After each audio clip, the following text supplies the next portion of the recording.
હાય guides, કેમ છો? મજામાં? આપણે ગુજરાતી ચેનલમાં સિવિલ એન્જિનિયરિંગમાં તમારું સ્વાગત છે.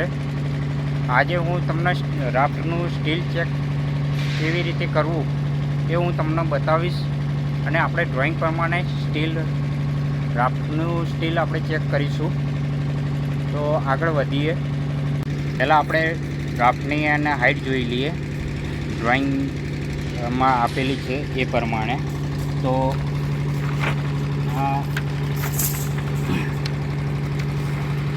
રાફ્ટની આપણી હાઇટ આપેલી છે 1275, બરાબર. હવે આપણે અહીંયા બી જોઈ લઈએ સ્ટીલ કે 1275 હાઇટે છે કે નથી. તો આપણે જોઈ લઈએ. હા, 50 mm કવર માઇનસ કરીને અને 1275 મળી રહી છે. અહીંયા તમે જોઈ શકો છો 1225 અહીંયા મળે છે. અને કવર 50 mmનું માઇનસ કરશો અહીંયા એટલે આપણે કોન્ક્રીટ અહીં સુધી આવી જશે અને 1275 સુધી મળી રહી છે. અને નીચે બી તમે એને માઇનસ કવર કરવાનું 50 mmનું કવર આપેલું છે. હવે કવરની સાઇઝ ક્યાં મળે છે, કયા ડ્રોઈંગમાં મળે છે એ હું તમને બતાવી દઉં. તમને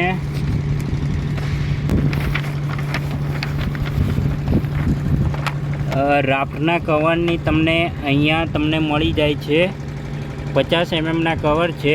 તો બોટમની અંદર 50 mm લગાવી શકો છો, સાઈડની અંદર 50 mm અને ટોપ ઉપર 50 mm કવર છોડવામાં આવે છે, બરાબર.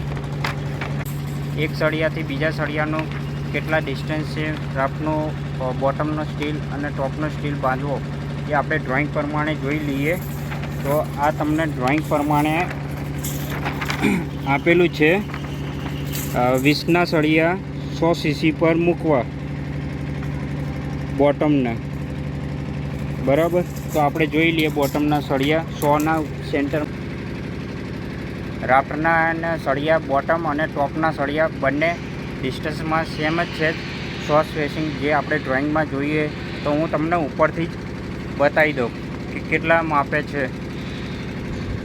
અહીંયા મેજર ટેપ પ્રમાણે અહીંયા સેન્ટરમાંથી તમારે સળિયો જોઈ લેવાનું. તો આપણે 100 પર સ્પેસિંગ પેજ છે.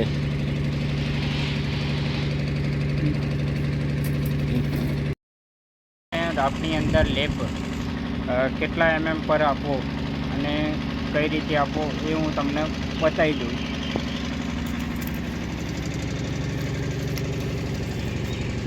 આ સળિયો તમને જોવા મળે છે 16 mmનો છે. અને તમારે રાફ્ટની અંદર આ રીતે લેપ આપવામાં આવે છે.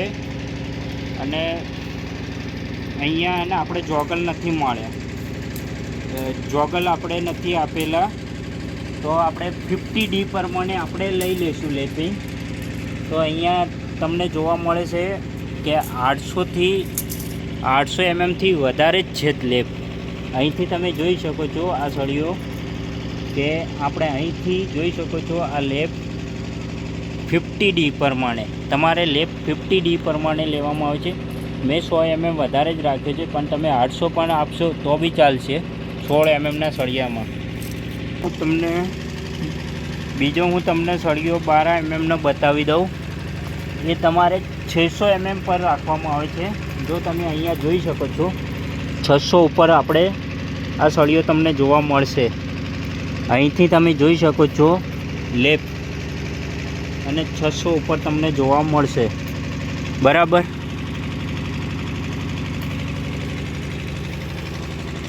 હવે આમ કરો, બોલીએ ને. દરેક તમારે લેપની અંદર બેન્ડિંગ વાયરથી વોટી કેમની મરાવી એ હું તમને બતાવી દઉં સાથે. કે જો અહીંયા તમને ડબલ આંટી મારેલી દેખાશે. લેપની અંદર હંમેશા ડબલ આંટી મરાવી દેવાની.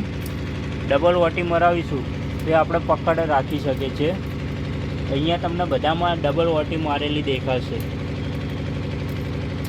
દરેક લેપની અંદર તમને ડબલ વોટી દેખાશે.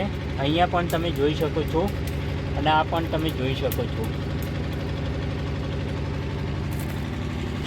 અને આપણે આને હવે રાફની અંદર ડ્રોઈંગની અંદર આપણે એલ કેટલો મારવો એ આપણને આપેલું નહોતું, પણ એને કન્સલ્ટેજની રિક્વાયરમેન્ટ પ્રમાણે આપણે 750 એલ આપેલો છે રાફની અંદર. એ પણ હું તમને બતાવી દઉં કે અહીંથી તમે જોઈશો તો એલ તમને 750 જોવા મળશે. અહીંથી તમે જોશો તો તમને એલ 750 જોવા મળશે.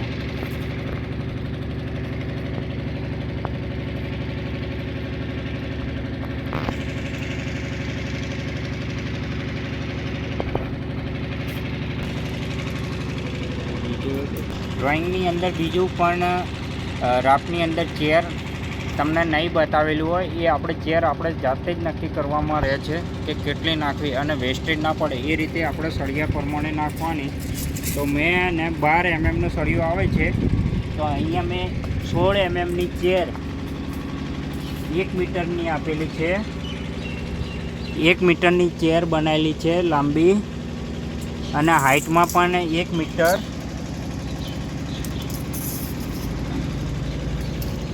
16 mm ને હાઇટમાં પણ ચેર 1 મીટરની.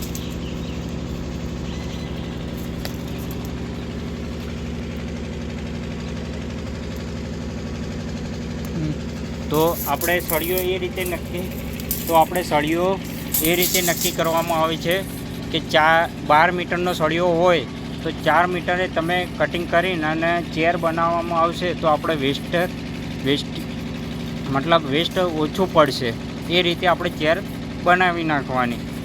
તો આપણો વિડીયો સો ગાઈડ્સ આટલા સુધી આપણો રહે છે. તો તમે મિત્રો મારી ચેનલ નવી છે તો તમે મને સપોર્ટ કરો અને લાઈક, શેર और सब्सक्राइब करना.